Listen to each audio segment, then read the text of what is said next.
Hello, welcome. You're watching Headset VR. Welcome to the channel. Welcome to a brand new gaming video.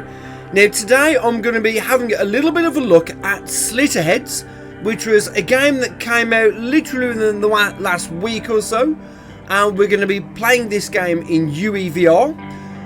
So if you don't know what UEVR is, it's a mod that has been released by Praydog earlier on this year, which allows you to play Unreal Engine 4 or higher games in a virtual reality headset. Now currently I'm using an RX 6600 XT GPU, a Ryzen 9 3900X CPU, I've got 32GB of RAM, and I'm playing with a Quest 3 headset with the official Oculus link. Now first things first, let's have a look at some of the settings. Now this is purely going to be a testing video, so don't expect there to be much gameplay, but we're just going to see what we can do to get this playing as good as we can. So we're going to try and see if we can get it in first person, and also see if we can get it to play in third person. Also have a look and see what feels better, maybe the VR controllers or the gamepad. Okay, so let's have a little look at some of the settings I've put up here. So far to start with, I'm playing this in native stereo. I'm using the nightly version of UEVR. So far I've started off with game as the movement and aiming method. We've got room scale enabled, and decouple pitch is a must. And keybinds, I've got a few keybinds to recenter the views and to have a mess around with cutscenes. So what this will do here, toggle 2D screen, you won't see this on the video, you'll only see this affected in the headset. So basically if you press that, it goes to a 2D screen. So basically any cutscenes, sometimes you can find the camera angles at a funny angle, but this will remedy that and put it into a 2D screen, so you can watch a cutscene how it would be on your flat monitor basically. Now also, if you toggle in-game UI here, so if you can just see the UI that says investigate the scene of the attack, it'll remove that from inside the headset only, but not on the monitor.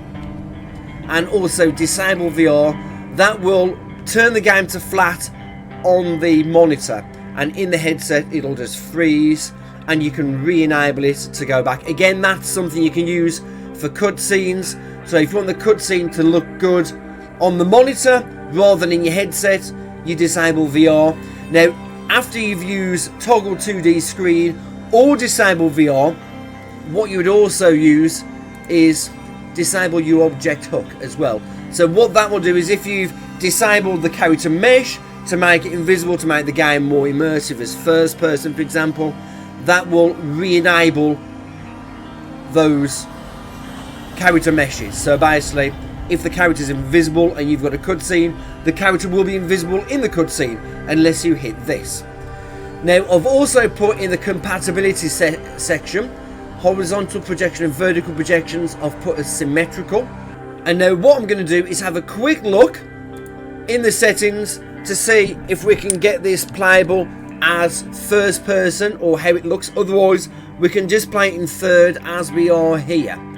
So if we have a look in common objects, acknowledge pawn, if the game is a first person game already, you hit attach camera to relative. If it's a third person game, we hit attach camera to, like this, and we'll then have the camera appear somewhere in the midst of the character pawn, and then we'll use these camera offsets to navigate the position of the camera.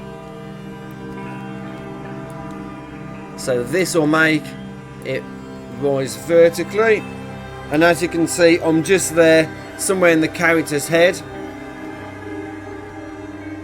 Now I'm just going to center the character up a little bit.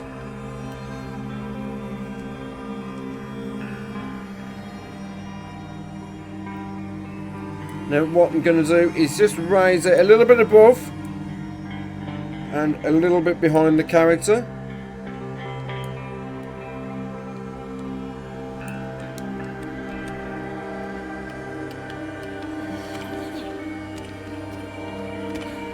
Right, so let's get the character straightened out.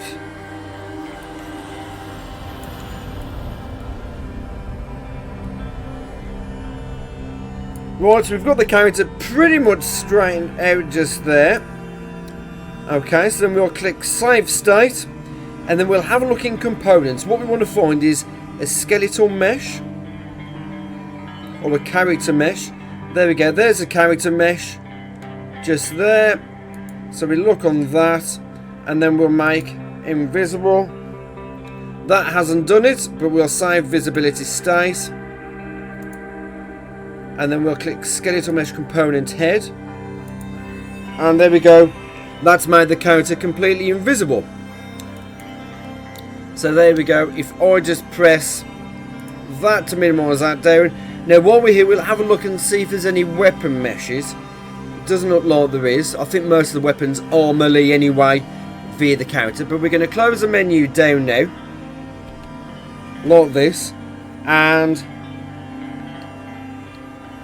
now what we've got here is, if I move the character with the left stick, you can see it now does feel kind of first person-ish. Now if I move the right stick, however, now you won't see this on screen. Oh, let me just straighten the views out. You won't see this necessarily on screen, but this moves the menu there. So it's moving the UI up and down with the right stick. And if I turn left and right, obviously I've got the cameras rotating left and right. Now if I move forwards and backwards, as you can see, and left and right, that will move the character. So we've got pretty good movement. I mean, we can look around as well and everything like that. So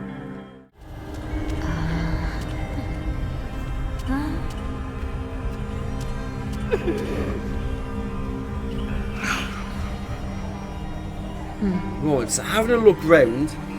Now the graphics do look pretty damn good. This is an Unreal Engine 5 game, I believe, and it's in DX12, so you can't run this in DX11 mode.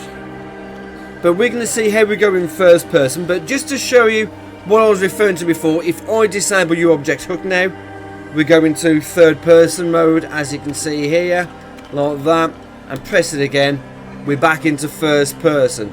So for cutscenes, or if you just want to play in first person, it plays pretty good. Now I'm just using the gamepad just here initially. Now if I pick up VR controllers, let's see how they fare. Right, so they can move around pretty easily as well. Now this is possession mode, so I can possess any of these people here. So it does seem like it works with VR controllers, but we're going to come back to that another time. But looking around the streets, the lighting looks great in the headset. I mean, maybe on a better card than mine, obviously it's going to look a lot better.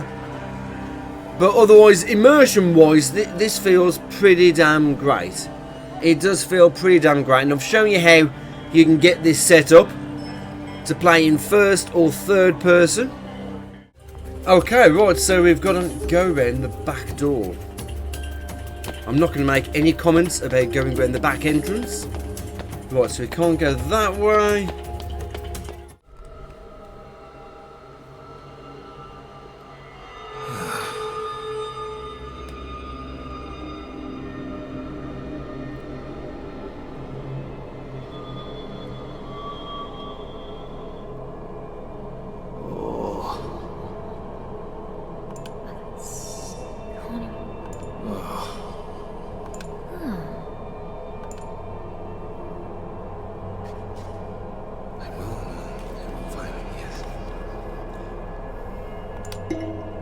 Right, we can climb up to the roof, so let's re-enable VR after the cutscene.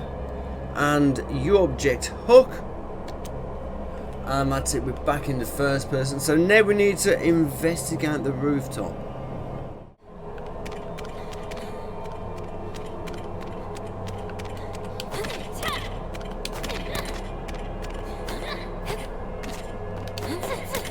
Oh!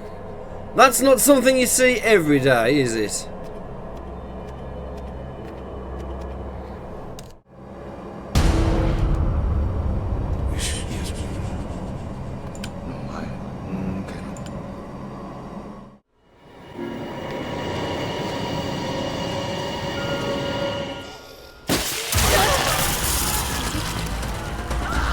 Minga!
I've finally caught up to the Slitterhead. I'm just going to show you a little bit of the combat.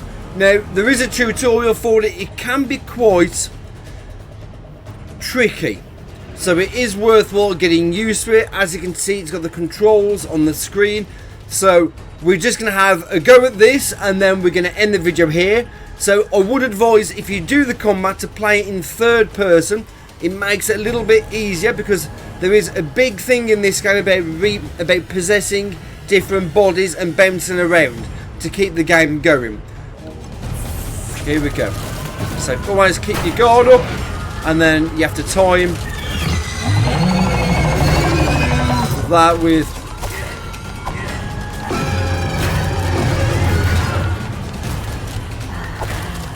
and as you can see in the bottom left, that's my health bar.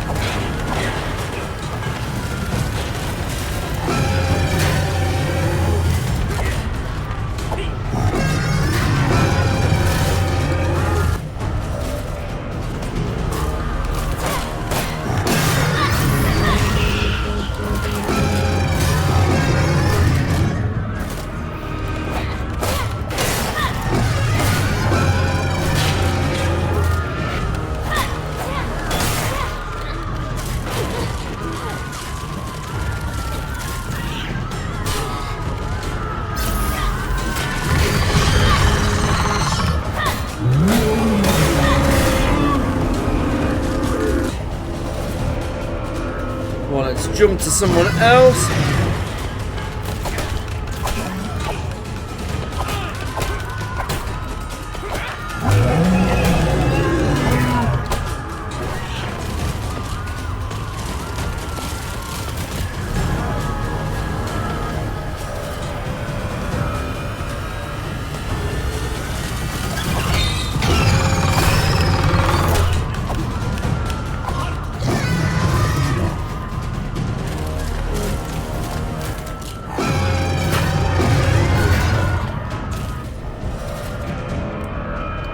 Well, let's jump back to my main character.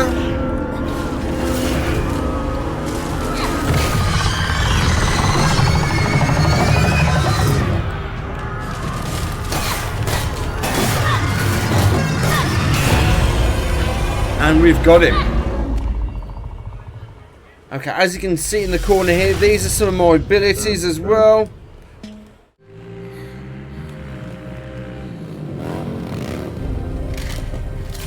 Who are you? Hey, what gives?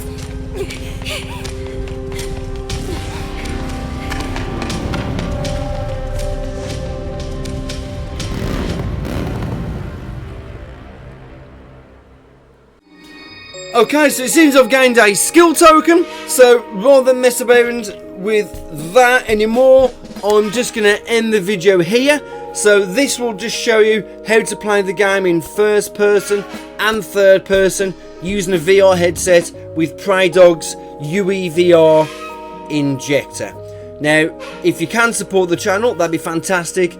Subscribe, you'll see every video that gets uploaded on the channel, and if you do like what you've seen, please give us a thumbs up. It really does help the channel out. So thanks very much, and we'll see you in the next video. Take care. Bye bye. Bye bye.